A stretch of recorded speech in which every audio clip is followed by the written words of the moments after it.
In this problem, we're given k sequences, and what we have to do is we have to pick two of them and we have to remove one element from each of them, such that the sum of these two sequences are now the same. So if you look over here, the first sequence is this, and the second sequence is this. And what the answer says is if we remove the sixth element in sequence 2, so that would be this, our new sum is 8. And then if we remove the second element in sequence 1, our new sum is also 8. So now the two sums are equal after we remove one element from each of these sequences. So how do we do this? So first thing first, let's input everything. So we're given k, and then so what we should do is for each sequence, so let's look at the first sequence here. What we should store is a set of three integers, such that this would be the sum if we take away the element. So right now the current sum is 6, 8, 10, 11. So if we remove the 2, the sum would be 9. And then we should save the sequence that it comes from and the index in that sequence. So this is sequence 1 and this index is 1. So now the next thing we have is if we take the 3 out, our sum would be 8. This is in sequence 1 at index 2, and so on and so forth. So now after we do this for all of the sequences, if now let's look at what is this. So 1, 2 we have, now 2, 6. So this would have a sum of 8. It's from sequence 2 and it's the sixth element. So now after this is all sorted, this would be somewhere here, be some elements here and some elements here, and these two would be next to each other. So if the sum is the same of two elements that are next to each other and they aren't from the same sequence, then we found some answer. So yeah, and since our answer needs the sequence number and the sequence and the index that it is in that sequence, that's why we need to store three things: the sum, the sequence, and its index. So yeah, let's have a set int 1, 2, 3. Yep, let's call this s. Or let's just call it answer, because we'll get our answer from this. Then for j between 1 and k plus 1. Yes, so each of the k sequences, we get in the length of the sequence. And now that we have the length of the sequence, let's go int an. And we also have to keep track of the sum as well. Sum equals 0. So then for n, we read in this and then we increase our sum by ai. Yep. So now that we have this, we can insert the triple that we need in our set. So then for n, we would, so our triple would be like this.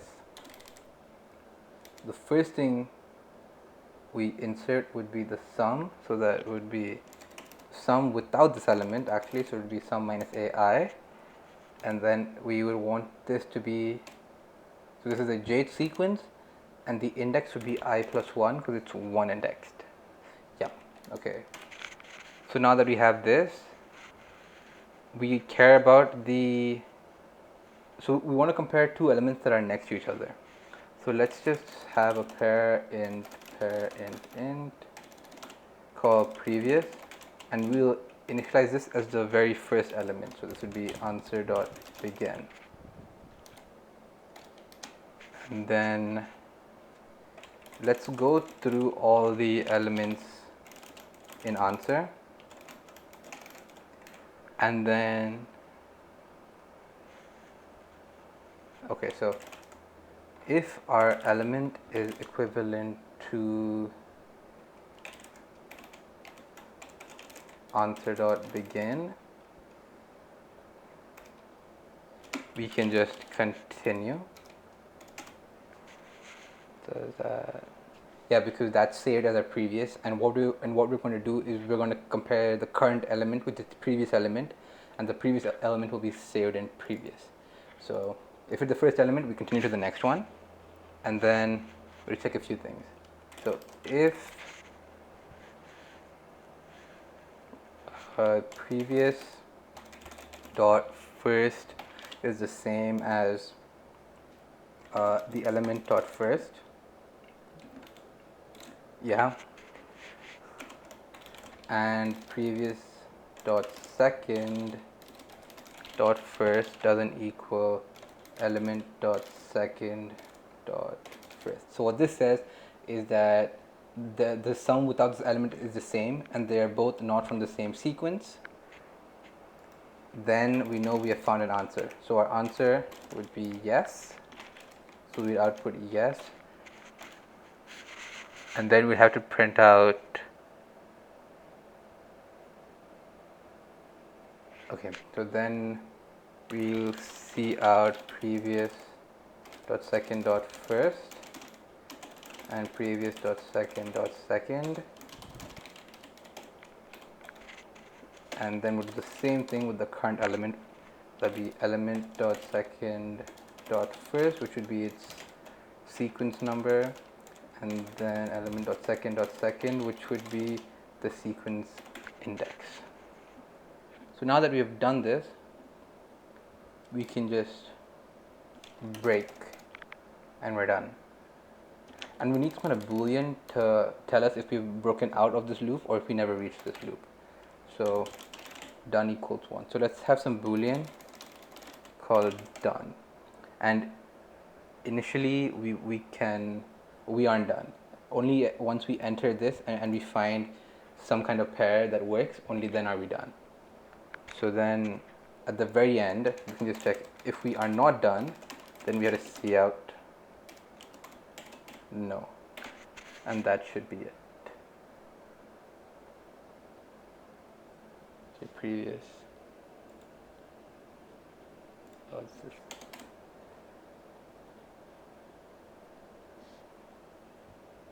Oh, I did not see out this.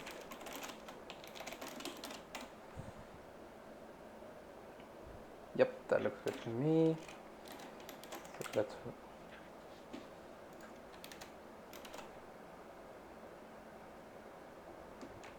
That does not look right.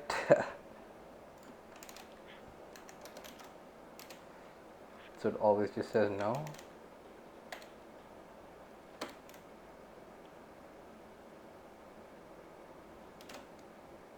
Okay, that's not right. So let's check this. If a current element is answer.begin, we continue to the next element. Otherwise, if previous dot first is same as element dot first and previous dot second dot first equals element dot second, sorry, it's not equal to element dot second dot first,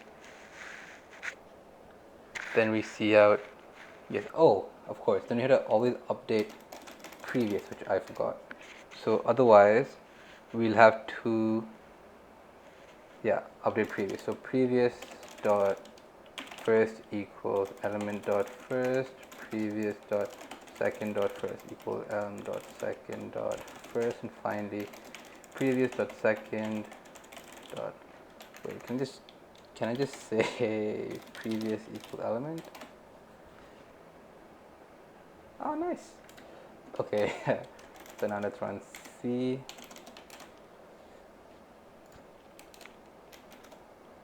Yes, 1 4 2 1. So 1, so it would take 4, so this would be again 8, and then 2 1. Yes, this is also 8. So that works. This would be no. So it's 2 2 4 1.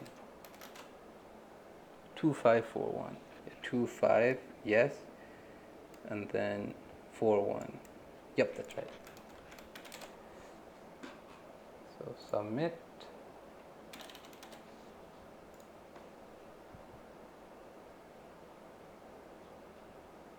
And voila.